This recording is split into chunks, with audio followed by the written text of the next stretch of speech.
Olá, colega! Seja bem-vinda à Semana da Psicologia Positiva para Psicoterapeutas. Eu sou Rafael Ruschel e eu estou muito feliz em ter você aqui conosco para promovermos o bem-estar para quem mais precisa. Essa é a nossa semana de aprendizados e conhecimentos em psicologia positiva. Vai acontecer dos dias 1 a 6 de abril. Então, fique confortável, se acomode, porque agora nós vamos aprender muita psicologia positiva nessa semana intensiva de mergulho na ciência do bem-estar. Nesta aula aqui que você está assistindo, a nossa aula de número 1, nós vamos aprender que psicoterapia não é remédio. E eu vou te mostrar também como que a psicologia positiva vai transformar a sua prática clínica. Mas antes de falarmos deste conhecimento importantíssimo para quem trabalha ajudando as pessoas, eu quero te contar um pouquinho sobre como é que vai funcionar a nossa semana da PP. Então, nós vamos ter principalmente o conteúdo dividido em 3 grandes aulas. Cada uma dessas aulas é liberada num momento diferente na semana. A nossa aula 1, que você está assistindo agora, liberada na segunda, às 9 da manhã. Nossa aula 2, liberada na quarta-feira, também às 9 da manhã.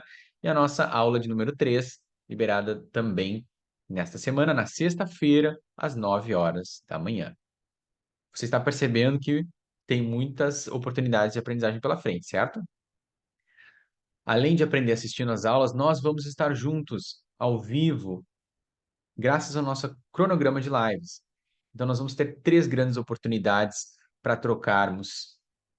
Vão ser as nossas lives que acontecem na terça, às 20 horas, no dia 2, na quinta, às 20 horas, no dia 4, e no sábado, pela manhã, no dia 6 de abril. Dá para ver que durante essa semana você vai provavelmente aprender psicologia positiva de uma maneira mais profunda, mais completa do que você já aprendeu nestes anos ou meses que você já conhece a psicologia positiva. E se você não conhece nada ainda sobre a psicologia positiva, este também é o lugar para você. Nós vamos te levar em uma semana de aprendizados do básico às suas primeiras intervenções, principalmente pensando naqueles que já atendem, já são psicoterapeutas. Se você ainda não atende, vai poder começar a usar esses princípios que eu vou te apresentar aqui de uma forma aplicada, segura e confiável. O que você vai aprender nessa semana? Muito bem. Você já sentiu em algum momento da sua prática, ou ao pensar em como vai ser a sua prática, medo de não conseguir ajudar os seus pacientes na clínica? Esse é um medo, é uma insegurança muito comum. E eu quero ajudar justamente vocês a superarem essa incerteza com ferramentas muito práticas e simples.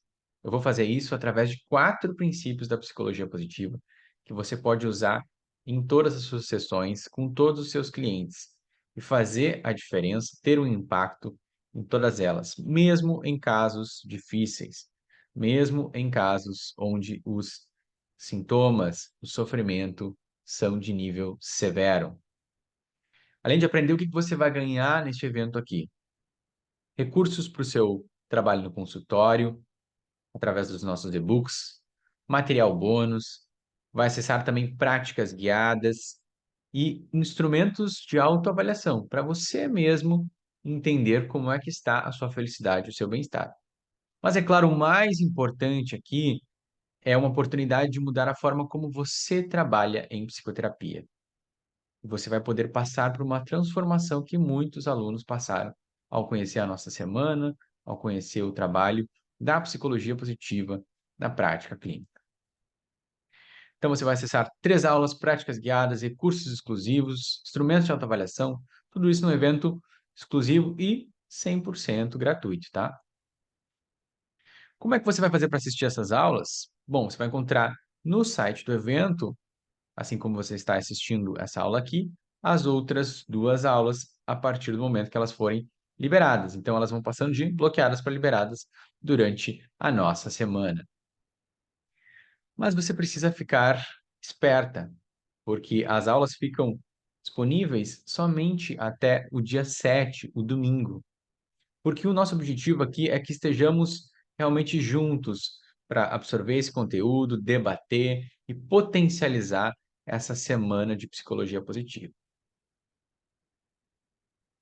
E se você já está com algumas indagações, algumas perguntas, já tem alguns questionamentos, isso é ótimo. Vai preparando a sua melhor pergunta para a nossa live de número 1, que acontece na terça às 20 horas.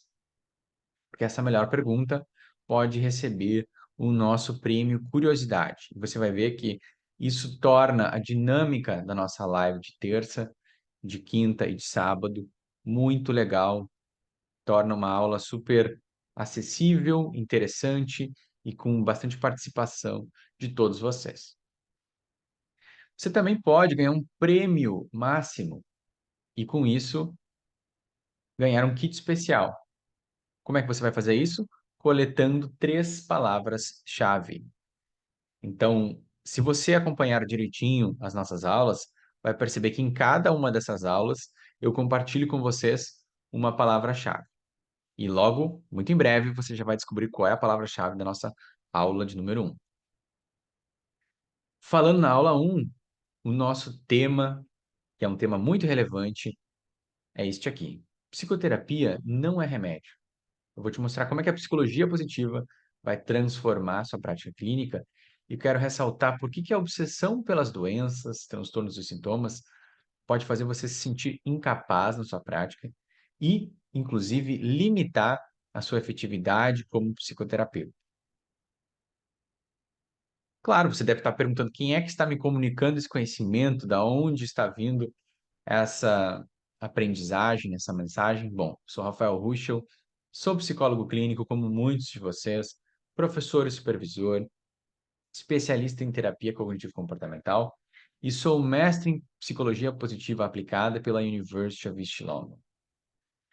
E eu quero contar um pouquinho, de forma breve, como que a ciência da felicidade e a psicologia positiva chegaram na minha vida. Na verdade, foi na Universidade de Stanford, considerada uma das melhores do mundo, que eu tive meu primeiro contato com a ciência do bem-estar. Isso foi há mais de 10 anos, em 2013. Lá eu fazia um curso de neurociência afetiva e foi ali que eu me deparei com os primeiros estudos que eu conheci sobre as emoções positivas. Nesse mesmo ano, eu estudei também na University of Minnesota, que é considerada uma das melhores universidades americanas em termos de programas de psicologia clínica. E eu aprendi lá que ciência clínica é muito mais do que a escolha de uma abordagem teórica, algo que infelizmente tem sido muito divulgado, tem se batido muito nessa tecla aqui no Brasil.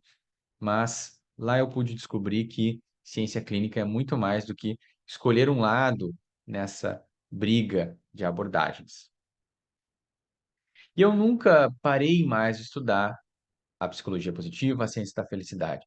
Fiz cursos de psicologia positiva e ciência do bem-estar na University of Pennsylvania, na Yale University, na Universidade de Berkeley e outros tantos. Além disso, venho estudando e me atualizando. Como eu comentei com vocês, eu também realizei meu mestrado em psicologia positiva aplicada na University of East London, que é considerada uma das mais tradicionais no ensino da psicologia positiva, e isso me levou aos estudos mais recentes da PP. E há algo muito importante que é a diferença entre conhecer a ciência do bem-estar de base e conhecer a ciência do bem-estar aplicada em contextos específicos, como é o caso da ciência do bem-estar aplicada à clínica, no caso, as psicoterapias positivas. Também sou professor de mais de 2.000 alunos na especialização online de PP da PUC do Rio Grande do Sul, que conta com Martin Seligman e outros grandes nomes. Lá, se você é meu aluno, eu divido a disciplina de relacionamentos positivos com Paul Zak, um dos maiores especialistas do mundo na pesquisa com a ocitocina. Essa é a minha busca. Eu venho seguindo esse propósito de ajudar as pessoas desde o início da minha vida profissional, além de psicólogo clínico e entusiasta da ciência do bem-estar, eu também fui educador social, trabalhei no projeto Pescar, e isso abriu os meus olhos para o potencial das pessoas. Porque mesmo em circunstâncias sociais difíceis, nós podemos perceber que existem forças, virtudes e recursos em todas as pessoas. Nós só precisamos saber encontrá-las e promovê-las. Nestes últimos anos, trabalhando com a psicologia positiva, especificamente com a aplicação desse conhecimento na prática clínica, eu já treinei mais de 500 psicoterapeutas nos meus programas extensivos de formação em psicologia positiva. Não se engane, o que nós fazemos aqui é formar profissionais. Nós não temos o objetivo apenas de divulgar a psicologia positiva como um mero entretenimento. O meu propósito é fazer com que vocês levem bem-estar, levem saúde mental positiva para as pessoas. E se você já se deparou com um trabalho clínico ou está se preparando para isso, e você se importa com o que você faz, provavelmente já pensou: e se eu não conseguir ajudar os meus pacientes? E se eu me esforçar, se eu comparecer, se eu estiver ali presente, mas eu não conseguir fazer a diferença na vida de uma pessoa que precisa muito de mim? Como é que isso vai ser? Eu já percebi que esse é um medo presente em muitos colegas e pode levar a uma vida de atendimentos, anos de prática profissional, se sentindo insegura, incapaz, confusa, paralisada diante das situações clínicas, o que não é nada agradável. Principalmente se a gente vai pensar em como é bonita a nossa profissão de psicoterapeuta, como ela é importante na sociedade. Eu não sinto que seja justo que os profissionais que fazem esse trabalho tão relevante se sintam dessa maneira. E às vezes, quando a gente está com muito medo, a gente pode agir com base na intuição, porque a gente está hipervigilante. Isso faz com que a gente busque executar ações que nos fazem nos sentir confortáveis e no controle. E às vezes isso significa recorrer a sempre as mesmas perguntas, sempre as mesmas técnicas, sempre o mesmo entendimento do processo clínico e do cliente. E é claro que isso não é bom para você nem para o seu cliente. Isso pode te levar a ficar presa na carreira clínica e manter a terapia com seus clientes estagnada, naquela mesmice, naquela monotonia, às vezes parece uma conversa entre conhecidos, às vezes é distante, é impessoal, e nós não queremos isso. Se você escolheu essa profissão, é porque você realmente se importa. E se você ainda não começou a atuar e é iniciante, sabe ainda melhor do que eu estou falando. Parece conhecimento demais às vezes. E isso é algo bem importante no ensino da psicoterapia. Nós precisamos usar o melhor conhecimento da melhor forma possível, entendendo que o psicoterapeuta não é um robô capaz de executar e estudar tudo. Não, a gente precisa aproveitar bem a energia do psicoterapeuta. Se você ainda não começou, você quer então evitar esse problema dessa estagnação, essa paralisia pelo medo de não ajudar. Você quer um caminho claro e efetivo. Se você já tem prática, tem que tomar ainda mais cuidado, pois já pode ter caído na mesmice e cristalizado determinados maus hábitos na prática clínica. Isso é algo evidenciado pelos estudos. Graças à psicologia positiva, eu tenho uma visão mais ampla hoje de ser humano e de psicoterapia. Certamente, quando eu comecei, eu também sentia esse peso, essa dor de tentar ajudar os meus clientes e me sentir insuficiente, como se eu estivesse sempre tendo que estudar mais um transtorno, mais uma dificuldade, mais um sintoma, e como se aquilo não acabasse nunca. Eu sei, porque eu fiz essa transição, que não basta estudar transtornos e sofrimento. A gente precisa aprender também a catalisar a mudança em prol do bem-estar. Não adianta reduzir a dor e manter aquela pessoa no mesmo funcionamento, na mesma forma de viver, sem aproveitar os seus potenciais, sem ter boas relações, sem ter ações que fazem sentido para ela. Isso não vai ajudar por muito tempo. E não é isso que a gente quer. Vamos, então, combinar alguns pontos aqui. Primeiro, eu acho que você está aqui porque você se importa. Eu acho que você está aqui porque você quer ajudar seus clientes a terem uma vida melhor. Tá certo por enquanto?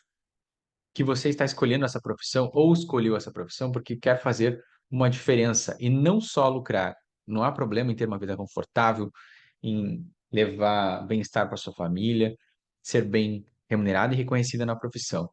Mas você não escolheu essa profissão pensando só no dinheiro. Se você escolheu, pode se retirar da aula, não é para você. Você também sabe que não existe uma solução mágica em psicoterapia e é preciso se aperfeiçoar. Você sabe que quando nós somos psicoterapeutas, a gente tem que estar sempre estudando, sempre olhando com atenção o que está acontecendo. E você está aqui porque você quer ser uma terapeuta em florescimento e não quer parar no tempo, não quer se sentir presa aos dogmas da psicologia do passado. Bom, se isso faz sentido para você, tudo indica que você está no lugar certo. Eu quero agora que você entenda por que que a obsessão pelas doenças e pelos transtornos pode estar te deixando insegura e como isso pode mudar muita coisa na sua prática. Primeiro que lá na minha graduação de psicologia, ao conversar com os colegas, ao entender o que que as pessoas pensavam, eu comecei a entender que eu tinha um olhar um pouco mais integral, mente aberta, mais otimista, e eu tive dificuldade de encontrar pessoas com o mesmo perfil. Ao mesmo tempo, aquilo que era uma dificuldade lá no tempo da graduação fez com que eu me colocasse de forma aberta para novos conhecimentos. E quando eu conheci a psicologia positiva, eu tive uma sensação de, nossa, eu já conhecia isso antes. As coisas que eu observava no mundo, nas pessoas, aquilo que eu valorizava, que eu achava que era relevante, tem um nome, é como se estivesse na minha testa e eu não soubesse desse nome, eu não soubesse que isso era um campo de estudo científico, organizado e fidedigno. E essa sensação, ela é muito presente para muitos dos meus alunos. Muitos de vocês estão se deparando com a psicologia positiva pela primeira vez nesse evento. E eu tenho o grande privilégio de levar essa mensagem. E eu sei que para muitos de vocês, ao final do evento, você vai ter essa sensação que muitas coisas que você já acreditava, que combinavam com a sua personalidade, com o seu jeito de ver o mundo, têm agora um nome. Isso se chama psicologia positiva. Preciso te dizer também que aprender psicologia positiva é fácil e divertido, porque é inspirador, é curioso, toca a gente de uma forma diferente. O difícil é colocar em prática, justamente com aquelas pessoas que mais precisam dessa ciência. E essa é a minha especialidade. Você vai ver muitos professores, muita gente que fala sobre psicologia positiva, mas não tem a expertise, não tem o foco exclusivo na prática clínica, que é o que nós fazemos aqui. E é muito diferente atuar com a psicologia positiva com o público geral, nas organizações e atuar com ela no ambiente do consultório. Você precisa saber disso. Você deve estar perguntando, ok, estou interessado, como é que começou tudo isso? Será que essa psicologia positiva tem lastro? Isso é algo que é fundamentado em questões pertinentes para a sociedade? Bom, trazendo aqui para vocês brevemente uma linha do tempo, posso dizer que isso começou lá com os filósofos gregos. Não a psicologia positiva com esse nome, mas o olhar para a felicidade. Aristóteles falava sobre uma vida virtuosa. Epicuro comentava sobre a busca da felicidade. Os primeiros psicólogos também se importavam com esses temas. William James falou sobre a espiritualidade, sobre o que era possível para ter uma vida boa, o que era importante para ter uma vida boa. E é claro, se você acompanha a psicologia, também está vendo intersecções entre isso que nós vamos falar aqui e a própria psicologia humanista de Carl Rogers, que também tinha essa visão de que o ser humano não é apenas uma máquina que responde a estímulos, que o ser humano não é apenas fruto dos seus traumas e nem apenas transtornos e sintomas. Mas foi perto do ano de 1998 que a psicologia positiva foi fundada por um pesquisador muito importante, hoje um dos psicólogos mais citados do mundo, que se chama Martin Seligman. O Martin Seligman, ele assumiu naquele ano a presidência da Associação Americana de Psicologia, o maior cargo de psicologia num dos países mais influentes do mundo em termos de psicologia. Então, a psicologia positiva ela já começou grande, ambiciosa, audaciosa, e ele liderou esse movimento científico juntamente com esse senhor aqui, infelizmente já falecido, que se chama Mihai Csikszentmihalyi. Talvez você o conheça porque ele popularizou o conceito de flow. Então, o Martin Seligman usou essa oportunidade, esse local de destaque sobre os holofotes, para mostrar para o mundo todo que nós precisamos de uma ciência que fale sobre o lado bom da vida, e não somente de uma psicologia voltada para a dor. E ele comenta o seguinte, que até a Segunda Guerra Mundial, a psicologia, de forma geral, se ocupou de três grandes objetivos. O primeiro era curar doenças mentais, que é o que é mais relacionado com a psicologia do sofrimento, ajudar as pessoas a terem menos depressão, menos ansiedade. O segundo, melhorar a vida das pessoas. E o terceiro, estudar a inteligência, os gênios, as habilidades, os superdotados. Acontece que, com a Segunda Guerra Mundial e a volta dos soldados para os Estados Unidos, muitos destes americanos estavam sofrendo de transtorno de estresse pós-traumático, sofrendo com as feridas da guerra. Então, houve um grande esforço para tratar as doenças mentais. E esse grande esforço da psicologia norte-americana acabou fazendo com que toda a psicologia do mundo se voltasse bastante para a cura das doenças mentais. De maneira que os outros objetivos ficaram debaixo do tapete, esquecidos por décadas. Se a gente for pensar, foram poucos os esforços que aconteceram depois disso para entender como é que a psicologia poderia fazer para melhorar a vida das pessoas. E, inclusive, também entender melhor as habilidades, né? Então, de uma certa forma, a psicologia positiva é um resgate histórico dentro das tradições de conhecimento humanas, porque a gente vê que foram muitas as culturas que olharam para o fenômeno da felicidade, mas dentro também da própria psicologia, para podermos retomar esse objetivo. Como é que a gente usa algo que é científico, confiável, para melhorar a vida das pessoas? E isso é muito relevante quando a gente se depara com esse dado aqui. Se a gente vai fazer uma revisão de literatura, como foi feita neste artigo que eu estou trazendo os dados aqui para vocês, nós vamos ver que entre 1967 e o ano 2000, nós temos 21 vezes mais artigos sobre temas como depressão, ansiedade e raiva do que temas como felicidade, satisfação com a vida e temas afins. E é claro que a nossa vida não é 21 vezes mais sofrimento. Pelo contrário, a psicologia humana, ela envolve processos que não são só relacionados com transtornos. Isso a gente vê nos dados de estudos científicos e também na nossa própria experiência, na nossa própria vida. Olha ao redor, por mais que o sofrimento exista, ele não é 21 vezes mais prevalente do que outras coisas importantes. Existiram muitos estudos iniciais e eu quero apresentar um deles que é interessante para vocês. Uma das primeiras coisas que se entendeu é que os seres humanos superestimam grandes eventos e coisas específicas em como elas trazem felicidade.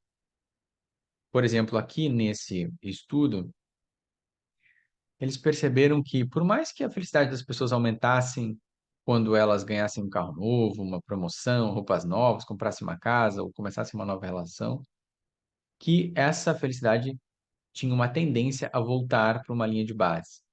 O mesmo acontecia com fenômenos ruins, como perder a carteira, arranhar o carro novo, perder o emprego, né, ou terminar um relacionamento. E isso levou ao que hoje nós entendemos como uma linha de base da felicidade. Por que que isso foi importante?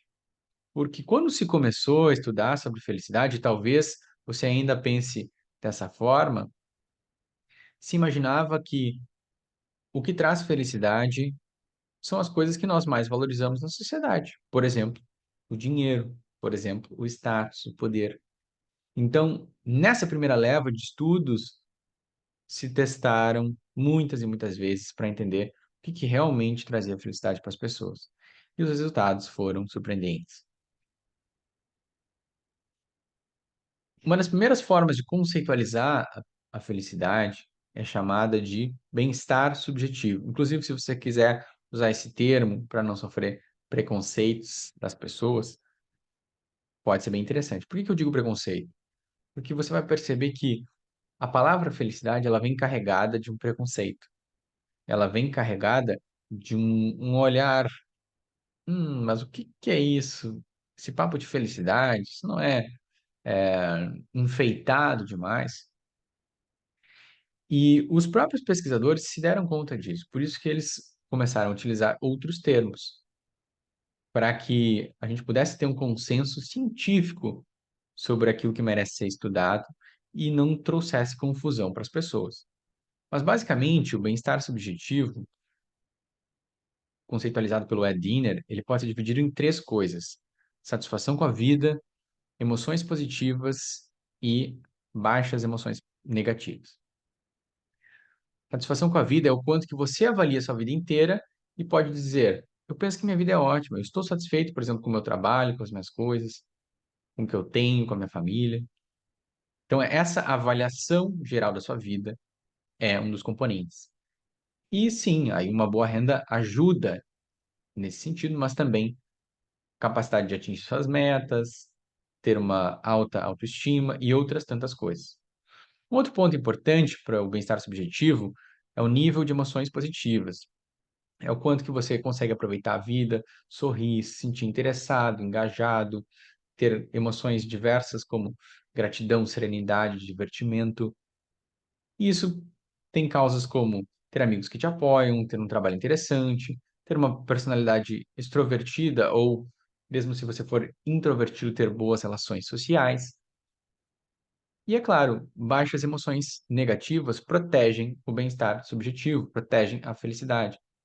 Não ter tantas preocupações frequentes, não sentir tanta raiva, tanta tristeza, baixa personalidade, baixo fator de personalidade de neuroticismo, ter harmonia entre objetivos de vida e ter uma perspectiva mais positiva das coisas e da vida. Inclusive, uma das primeiras formas que isso foi avaliado foi através dessa escada aqui, que se chama a escada de Cantril. Inclusive, se você quiser fazer esse exercício, eu te convido a fazê-lo agora. Imagine que nós temos uma escada com 0 lá na base e 10 lá no topo. E suponha que esse topo da escada representa a melhor vida possível para você, e a base, lá o finalzinho, representa a pior vida possível para você. Se o degrau do topo é 10 e o da base é 0, em qual degrau da escada você se entende hoje? Em qual degrau da escada você sente que você se encontra nesse momento? Se você está na média da população brasileira, como nós acabamos de ver no relatório mundial da felicidade de 2024, que acabou de ser lançado, você vai se encontrar em algum lugar aqui entre 6 e 7. Isso nos deixa uma pergunta importante: o que pode ser feito para que você se sinta ainda mais satisfeito? O que pode ser feito para que você passe do 6 para o 8? E mais, se você estiver no 4, o que que pode ser feito para que você chegue até o 6? Consegue entender que felicidade não é uma categoria sim e não? Não significa só estar feliz, não estar feliz, e que ela é melhor manipulada e compreendida quando entendida dentro de um contínuo? Pois bem, além dela ser melhor compreendida dessa forma, precisamos entender que a melhor coisa pela felicidade que podemos fazer é uma busca indireta. E para isso eu quero te apresentar uma analogia com o sol. Você concorda comigo que o sol faz bem? Você concorda que o sol é importante na nossa vida? Talvez você até prefira dias ensolarados, estar num local onde o clima é agradável e tem a presença do sol por boa parte do dia. Agora, você também sabe que se você ficar parado, olhando para o sol, de olhos abertos, você se queima, você machuca os seus olhos, você fica desconfortável com muito calor. Então, como é que nós agimos com o sol? Nós o buscamos indiretamente, nós o aproveitamos, mas ele não é o mais importante. E com a felicidade nós vamos lidar da mesma maneira. Nós vamos buscar a felicidade de maneira indireta através dos pilares do bem-estar. Só querer ser feliz, se sentir bem, é um problema, principalmente se a gente não consegue funcionar bem antes. Precisamos funcionar bem para então nos sentirmos bem. Buscar os pilares do bem-estar para então termos felicidade de forma sustentável. O que que é esse bem-estar então, Rafael? O que que você está querendo dizer? Bom, ter bem-estar é ter PERMA. Esse é um acrônimo cunhado pelo pesquisador Martin Seligman. Cada uma dessas letrinhas se refere a algo muito importante na nossa vida, que eu vou apresentar para vocês. PERMA se refere a emoções positivas, engajamento, relacionamentos positivos, sentido e propósito e realização. Cada um desses elementos é relevante. Para cada pessoa, um deles é mais importante do que outro, mas todos eles tendem a nos ajudar. Emoções positivas é o que normalmente nós consideramos como mais relacionado com a própria felicidade. Envolve emoções como a alegria, mas emoções menos intensas, como a serenidade, a gratidão, a compaixão, o amor. É aquilo que você sente, aquele elemento de sentimento.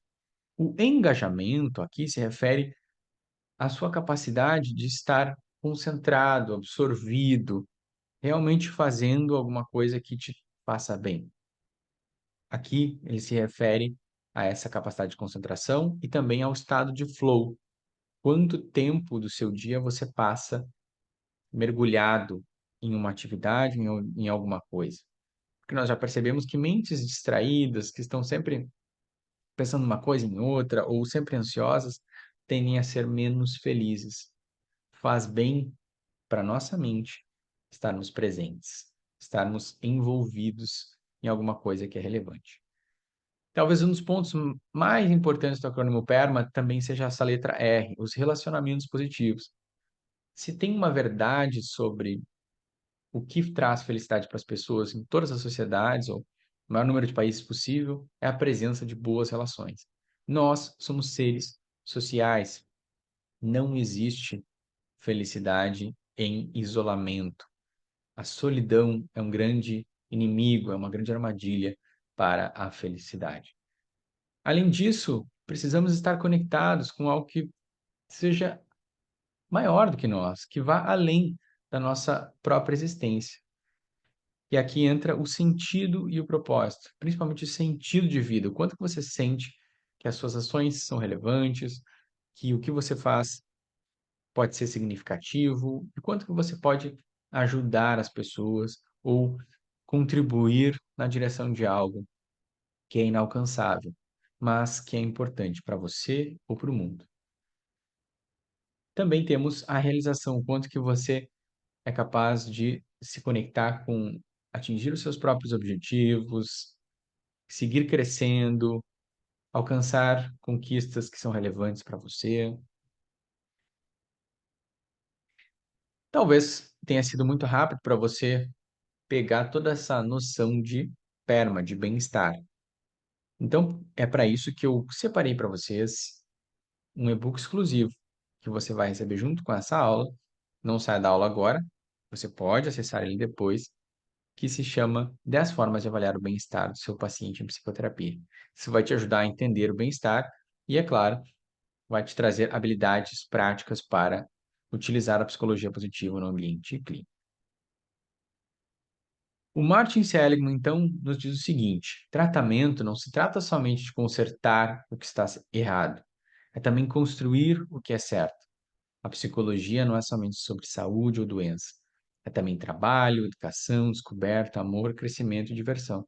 Só o que nós estamos fazendo aqui é ampliar a noção de psicologia e de psicoterapia daqueles 50% que eram voltados somente ao sofrimento para 100% que envolva os fenômenos positivos, as coisas que são realmente importantes para a gente. É um objetivo que depois que você conhece, você passa a entender que é muito simples e que ele é muito óbvio, inclusive. É claro que a gente precisa de uma ciência para falar das coisas que são importantes para as pessoas. É claro que isso tem que estar presente dentro de uma psicoterapia. Falando em aquilo que é importante, sabe o que é importante para você também na semana? Guardar essa palavra-chave, o florescimento. Então, durante a semana da PP, você vai guardar 3 palavras-chave. E essa aqui é a sua palavra-chave de número 1. Registre aí no seu caderninho essa palavra florescimento. E se você acha esse termo um pouco estranho, saiba o seguinte: em psicologia e em psicologia positiva, florescimento humano é um termo que é sinônimo de um bem-estar integral, sinônimo de um bem-estar relacionado a esses vários pilares diferentes. Entendendo que bem-estar não é só se sentir alegre, ou não é só estar engajado, ou ter concentração nas atividades. É esse conjunto de coisas. Então, o florescimento nada mais é do que uma forma de chamar a felicidade integral, uma felicidade que envolve funcionar bem e se sentir bem. Bom, como é que isso se encaixa então no conceito de psicoterapia que temos atualmente? Se a gente vai parar para olhar o que está funcionando nas psicoterapias modernas, nós vamos ver que elas estão sendo efetivas para a melhora do sofrimento e da redução de sintomas de uma série de transtornos, como depressão, esquizofrenia, transtorno de estresse pós-traumático, toque, enfim, muitos transtornos já foram diminuídos. Mas nós estamos no impasse. Entre 20 e 30% dos clientes experimentam pouca mudança durante a terapia e de 5 a 10%, na verdade, pioram durante o tratamento. Essa é a chamada barreira dos 65%. Por mais que a psicoterapia focada em transtornos e sintomas tenha gerado frutos importantes para as pessoas, ela chegou num limite e ela está deixando de ajudar uma boa parcela das pessoas. É por isso que a psicologia positiva, no contexto clínico, a chamada psicoterapia ou as psicoterapias positivas são tão importantes. Nós estamos enfrentando, olhando de frente, esta barreira. Isso é algo que nós vemos muito com os colegas, que são bem intencionados, querem ajudar, querem estudar e fazer o melhor pelas pessoas. Às vezes o colega está lá querendo, eu quero estudar muito para ajudar esse paciente. Ele está em um tipo de sofrimento muito grande. Eu preciso fazer a diferença. Só que isso traz também certas ansiedades e inseguranças. Será que eu vou conseguir ajudar essa pessoa em grande sofrimento? O que que eu faço agora? Que era mesmo que diziam os livros para fazer nesses casos? Eu não sei ajudar alguém com esse problema. Então, será que eu devo encaminhar para um especialista nesse transtorno?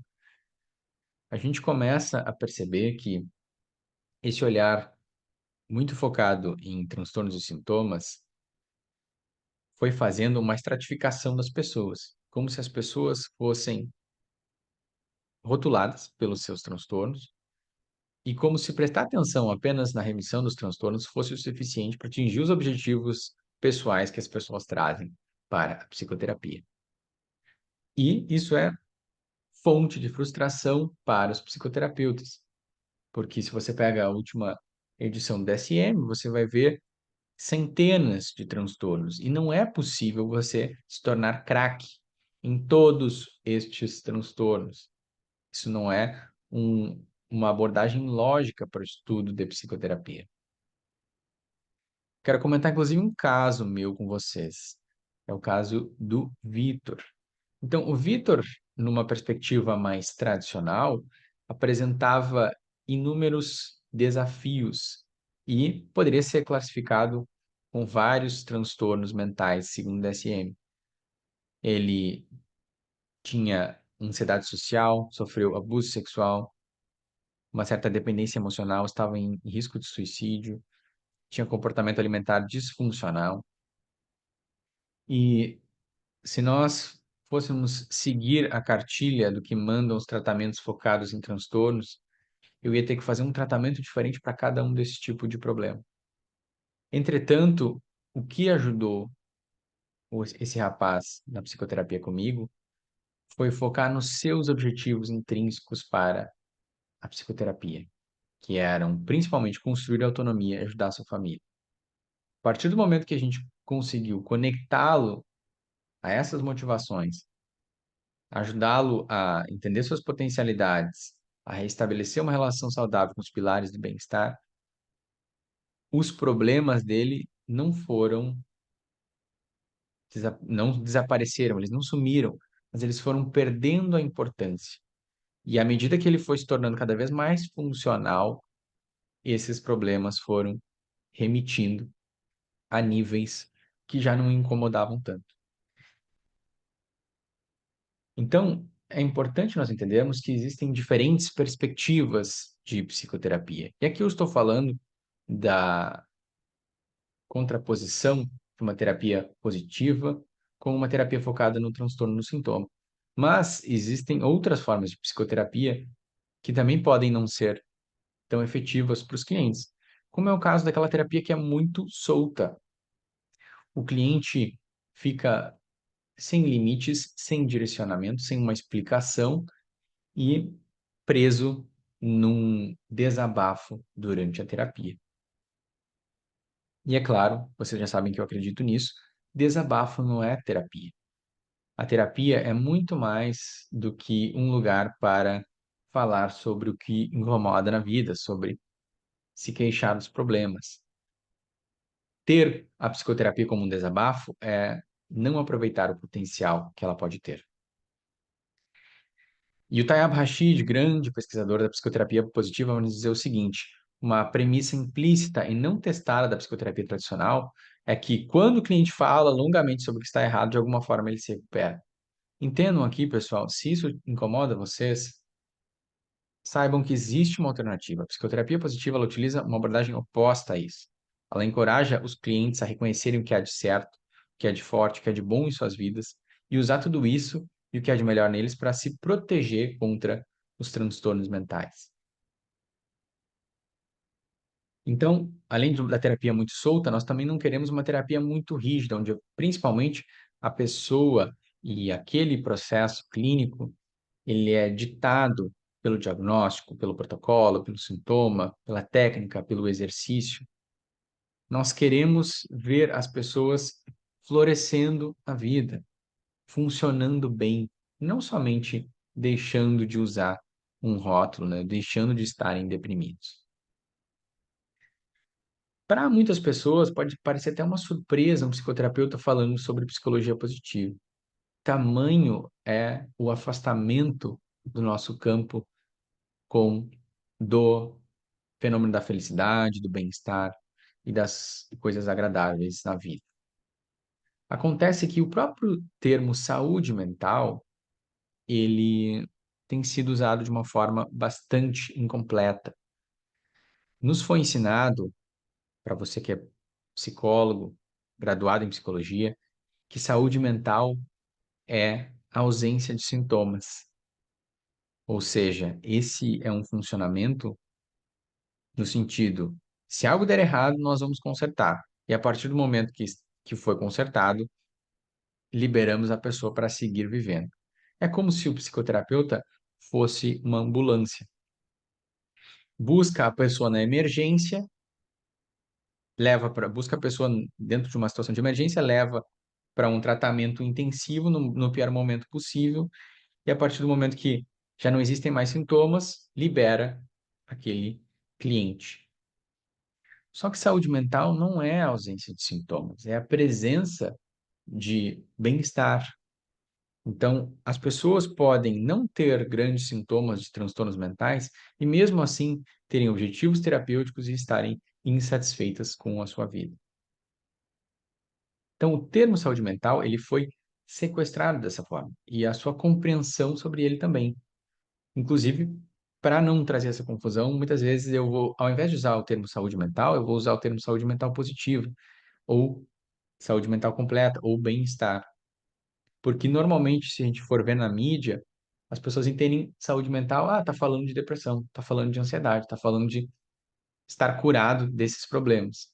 Não, saúde mental é funcionar bem, ter boas relações, conseguir se concentrar, conseguir se sentir bem consigo mesmo, saber dos seus potenciais, saber que existem coisas que vão além da sua própria existência. E aqui não estou falando só de espiritualidade, apesar de poder incluir ela. Isso acontece porque existe uma corrida principalmente num dos maiores financiadores de pesquisas clínicas do mundo, que é o Instituto Nacional de Saúde Mental. Aquela corrida de encontro e a cura. Vamos colocar bastante dinheiro aqui para podermos encontrar uma cura de fato para os maiores transtornos que mais atrapalham as pessoas. Claro que isso tem a ver também com o modelo da indústria farmacêutica e como funcionam os seguros de saúde americanos.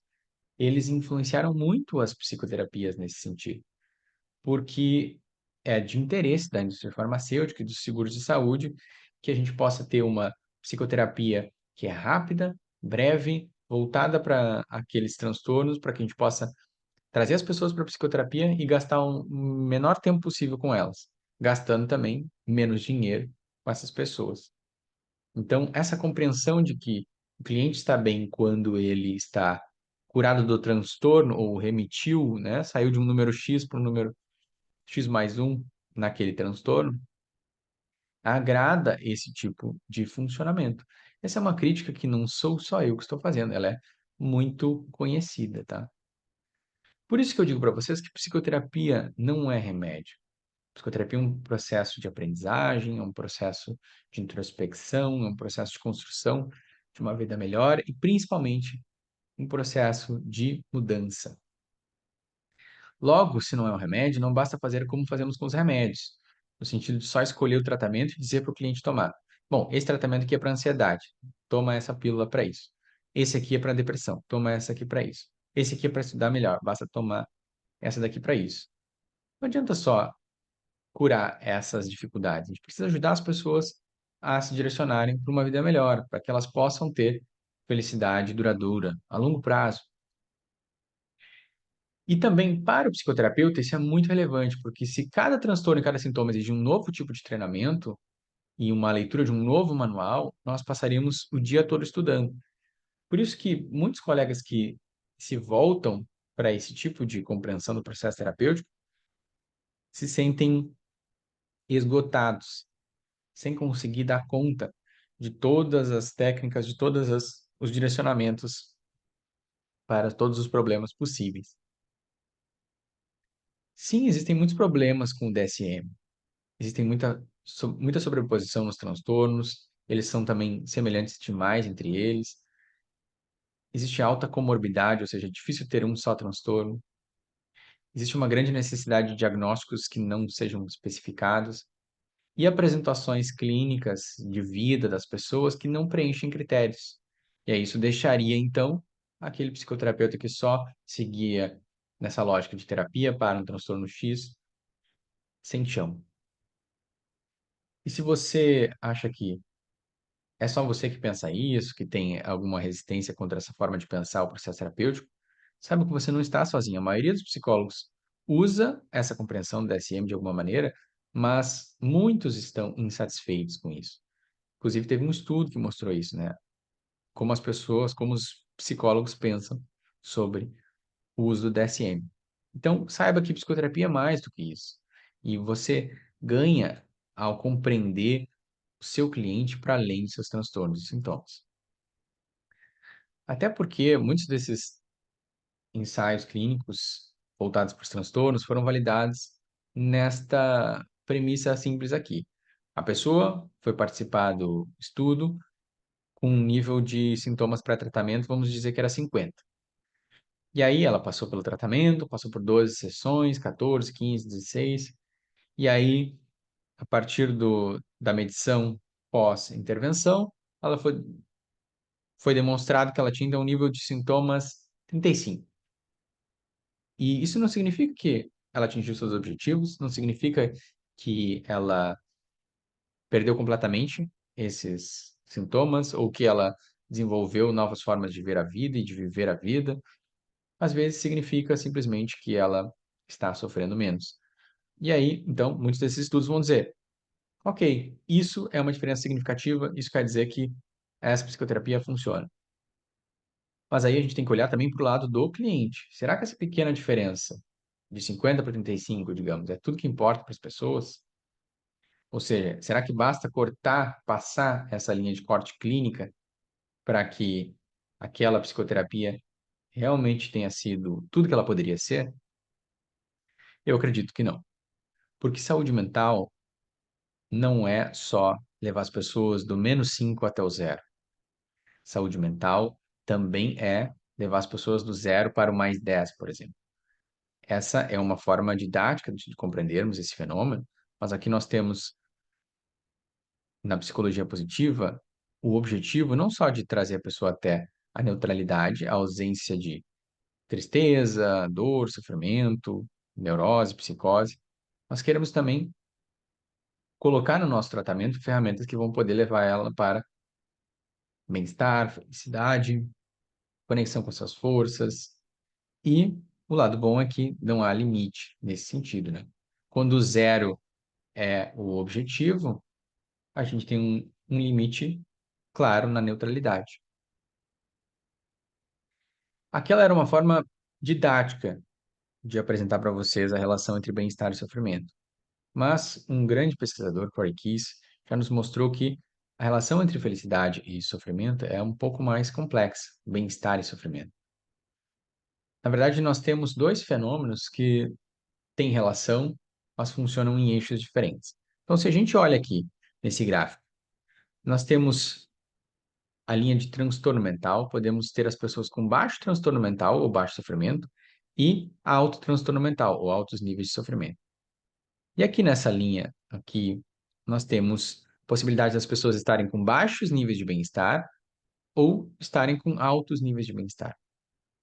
Então vejam que não é uma única linha, porque a gente pode ter diferentes apresentações. Por exemplo, o mais comum de vermos as pessoas buscarem a psicoterapia e de vermos os estudos, a psicoterapia tradicional falando sobre, é esse quadrante aqui, onde as pessoas têm um baixo nível de bem-estar e um alto nível de sofrimento. São as pessoas que estão submergindo, segundo essa literatura. São os casos clínicos considerados mais moderados e graves. Mas perceba que não são todas as pessoas. Inclusive, desses quadrantes, é um dos que menos tem pessoas, proporcionalmente. Vamos entender outras apresentações, então. As pessoas podem apresentar altos níveis de bem-estar, mas também terem altos níveis de transtornos, de sofrimentos. São as pessoas que então consideraremos lutando. Pode ser que elas tenham abuso de substâncias, outras apresentações clínicas, ou simplesmente elas têm sintomas, mas demonstram funcionalidade preservada. Essas pessoas não necessariamente se encaixam num transtorno do DSM-5 e precisam de ajuda. Temos também, talvez, o ponto que mais merece a nossa atenção aqui nesse quadrante. São as pessoas que têm baixo nível de bem-estar, mas baixo nível de transtorno ou moderado nível de transtorno de sofrimento. São as pessoas que estão definhando. Então, essas pessoas, elas ainda não estão mal o suficiente para terem buscado terapia, muitas vezes. Às vezes já buscaram, mas elas se sentem dormentes, elas estão presas em padrões de evitação, de hedonismo, de busca de satisfação superficial. E essa é uma parcela muito grande da sociedade, como vocês vão ver mais em breve. E essas pessoas vão ser mais ajudadas pelas intervenções que aumentam os níveis de bem-estar, como as intervenções da psicologia positiva, do que as intervenções que diminuem sintomas e focam em transtornos. Então, essas pessoas precisam mais da psicologia positiva do que das intervenções tradicionais, tá? E é claro também aquelas pessoas que também temos aquelas pessoas que têm altos níveis de bem-estar e baixos níveis de transtorno mental ou de sofrimento mental. São as pessoas que estão em florescimento. Elas são saudáveis, e elas têm níveis normais de sofrimento e funcionalidade, mas isso não significa que elas não busquem terapia. Muitas vezes elas também buscam terapia, têm objetivos de vida, têm objetivos terapêuticos. Então, ao invés de focarmos somente numa pequena parcela da população, a psicologia positiva nos convida a poder tratar e ajudar todos os quadrantes aqui presentes. É claro, poderemos assim então levar as pessoas deste quadrante aqui para este aqui e depois para o florescimento. Não necessariamente nessa ordem, e nem nessas direções. Inclusive, um dado que você precisa saber é que as pessoas em definhamento têm 8 vezes mais chances de desenvolver um transtorno no futuro. E que, segundo alguns estudos, são 20 a 30% da população, talvez até mais. Enquanto que as pessoas que estão submergindo tendem a ser de 10 a 15% da população, dependendo do estudo. Então, se você quer alguns exemplos, vamos pensar alguns personagens para ilustrar esses quadrantes para você. No Lutando, temos aqui uma figura que é o Bob Esponja. Aquela pessoa que é meio neurótica, meio perfeccionista, meio ansiosa demais, mas mesmo assim tem bons amigos, tem emoções positivas. Já no Submergindo, temos o personagem Droop, que é a representação mais clássica de uma pessoa triste, que tem uma vida arrastada, que não tem motivação. No Florescimento, temos o Pernalonga, que é uma representação da vitalidade, da energia, da autoconfiança, da autoestima, de ter boas amizades, ter senso de humor. E também, representando o definhamento, nós temos o Garfield. E não necessariamente ele é depressivo, mas ele está sempre querendo dormir, ele está sempre querendo buscar estimulação na comida, ele é meio ranzinza, apesar dele ter afeto também com a sua família. Ele não está claramente vivendo sua melhor vida, mas está acomodado com a situação.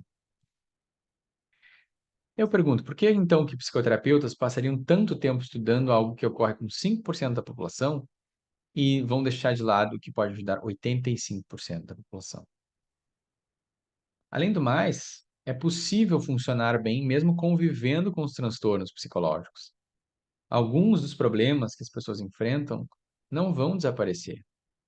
E você sabe que algumas das condições mentais que as pessoas enfrentam, elas não vão sumir. Elas são genéticas ou elas são trazidas também por questões fisiológicas.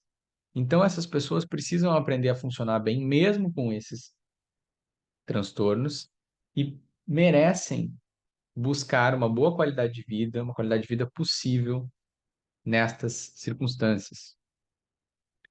Porque a recuperação clínica, que nós focamos mais quando temos esse foco exclusivo nos transtornos, ela é diferente de recuperar a própria vida. Recuperação clínica é sair de um estado depressivo para não depressivo, sair de níveis X em transtorno de ansiedade para níveis zero desse transtorno. Recuperar a própria vida significa passar a funcionar na sociedade, conhecer pessoas, ter emoções positivas, ter interesses, ter valores, se relacionar com família, amigos, ter um emprego, um trabalho. Entende como essas duas formas de recuperação são muito diferentes? Essa segunda forma de recuperação é mais importante para a gente no trabalho com psicoterapia positiva. Além disso, nós temos números que mostram como estamos precisando.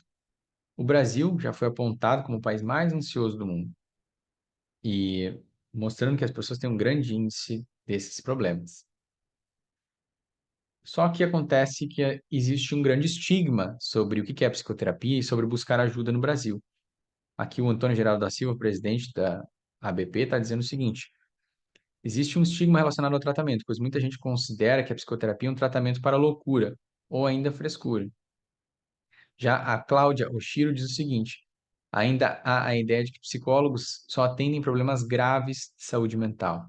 Então, as pessoas, por mais que estejam sofrendo, elas ainda estão entendendo, talvez muito pela nossa comunicação como classe de psicoterapeutas, que a psicoterapia é focada em transtornos específicos, em dificuldades específicas que são graves, e que não é uma busca que toda pessoa pode fazer se quer melhorar na sua vida. E esse é um grande problema, é uma grande barreira para a popularização da saúde mental, pois isso aumenta o estigma. Inclusive, a nossa lista de espera da Clínica Escola para atendimentos pelos psicoterapeutas da formação em psicoterapias positivas é muito grande. Ou seja, as pessoas querem esse atendimento positivo e querem bem-estar, e nós temos evidências disso e viemos fazendo isso já por muito tempo. Então, essa obsessão, como você pode ver pelas doenças, pelos transtornos, faz que você fique nessa rodinha de ratos, né? Se sentindo incapaz e limitando sua efetividade como psicoterapeuta. Você deve já estar querendo saber qual que é a alternativa para isso. Mas antes de eu falar essa alternativa, preciso te dizer que esse medo de errar dos terapeutas, ele é muito conhecido, mas ele também é muito prejudicial. Quando tudo em psicoterapia é uma questão grave, quando tudo é um transtorno super perigoso, é como se a gente começasse a ver o cliente e o processo clínico de uma maneira mais delicada, mais frágil. Além disso, a gente fica sempre correndo e aí se você parou de estudar ou se você não está conseguindo estudar como terapeuta, isso pode fazer você sentir a síndrome do impostor, ou seja, eu não estou sabendo o que fazer aqui, porque eu não conheço profundamente todos esses sintomas, todos esses tratamentos, todas essas possibilidades que estão dizendo que é o mais atual para este cliente. Então, com a mudança de paradigma, nós estamos vendo o seguinte: por mais que exista ainda o estigma sobre a saúde mental, mais pessoas querem fazer terapia e entendem que a terapia é uma alternativa para quem busca saúde mental positiva. Às vezes eu percebo que o público em geral já entendeu melhor do que os psicoterapeutas que saúde mental é algo holístico, no sentido de inclui várias áreas da nossa vida, deve se relacionar aos nossos hábitos, a forma como a gente vive, a forma como a gente se cuida, e não somente o tratamento que a gente faz para um problema específico. Além disso, o Bruce Wampold trouxe esse livro muito importante que nos mostra que o tipo de terapia importa menos do que o tipo de terapeuta. Infelizmente, aqui no Brasil, nós temos o debate sobre as psicoterapias muito voltada para essa briga entre as abordagens. Claro, porque essa briga, ela faz com que as pessoas escolham lados e isso polariza o debate, né? Faz com que a gente fique ali atento para o que essas pessoas estão dizendo. Mas o meu foco no ensinar dos terapeutas é sair do foco na teoria e ir para o foco no terapeuta. Isso é importante porque o foco na teoria de escolha faz com que os terapeutas procurem mais livros e cursos e se isentem das responsabilidades. O foco no terapeuta traz um olhar voltado para a prática, para a supervisão, para os atendimentos e, como eu costumo dizer, de sessão em sessão. Então, eu não estudo, pessoal, somente só psicopatologia. Eu estudo como gerar a mudança e como gerar o bem-estar. Eu não estudo só a minha abordagem teórica, eu estudo também o desenvolvimento de você, psicoterapeuta. E é por isso que eu vou te apresentar, na nossa Semana da PP, 4 princípios da psicologia positiva para você aplicar em todas as sessões, com todos os seus pacientes, e ter impacto mesmo nos clientes mais difíceis. E é claro, você já está vendo que você nunca vai parar de estudar. E as psicoterapias positivas podem ser para você que se interessa por essa visão de mundo, uma renovação da sua prática de psicoterapia. Uma forma de você aperfeiçoar a sua arte de ajudar as pessoas. Afinal, não somos robôs. E se você está se perguntando se existem evidências científicas, se essa é uma prática baseada em evidências, é claro que sim. Então, Nessa revisão sistemática aqui, os pesquisadores encontraram mais de 400 estudos que mostram que é possível aumentar o bem-estar mental através de intervenções psicológicas. As intervenções positivas, elas funcionam em diferentes contextos e elas são efetivas em contextos clínicos para variáveis clínicas como suicidalidade, depressão, TEPT, ansiedade, problemas de conduta, transtornos alimentares, psicose, desregulação emocional, inclusive questões de saúde física e reabilitação física. A ciência da psicologia positiva na clínica vem se desenvolvendo muito desde os anos 2000. Inclusive, a ciência da psicologia positiva, de maneira geral, ela cresce muito mais do que outras áreas da psicologia. Nós temos evidência de um crescimento exponencial.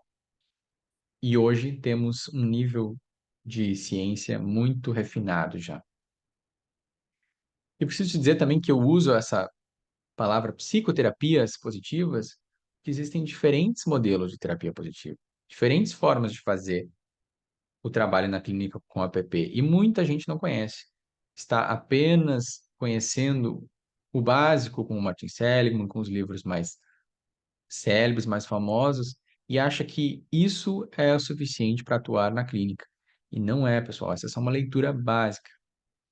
É que nem você estudar anatomia e querer dizer que com isso você já pode ser médico.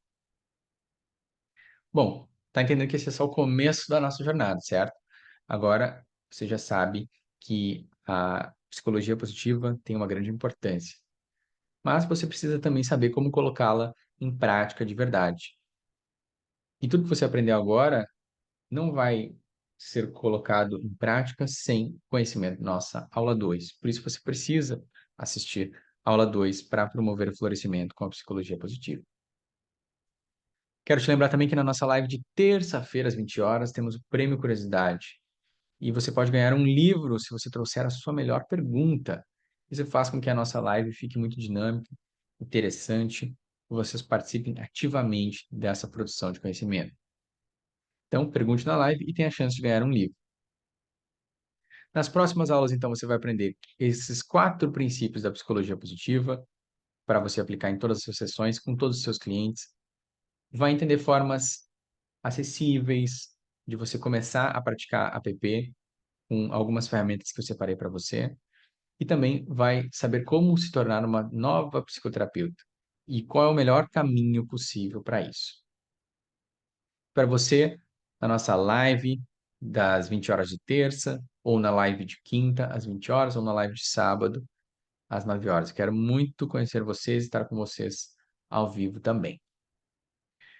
E quero te deixar um lembrete: não seja uma terapeuta estátua, não pare no tempo. Se você valoriza sua profissão, siga estudando, se desenvolvendo. E se você se interessa por psicologia positiva, essa é uma ótima oportunidade para você renovar a sua prática clínica. Obrigado pela sua presença, pela sua atenção. Para mim foi um prazer fazer essa abertura da nossa semana da psicologia positiva para psicoterapeutas. Se você ainda não me segue lá no Instagram, é só ir lá em @núcleo psicopositiva e começar a seguir. Até mais!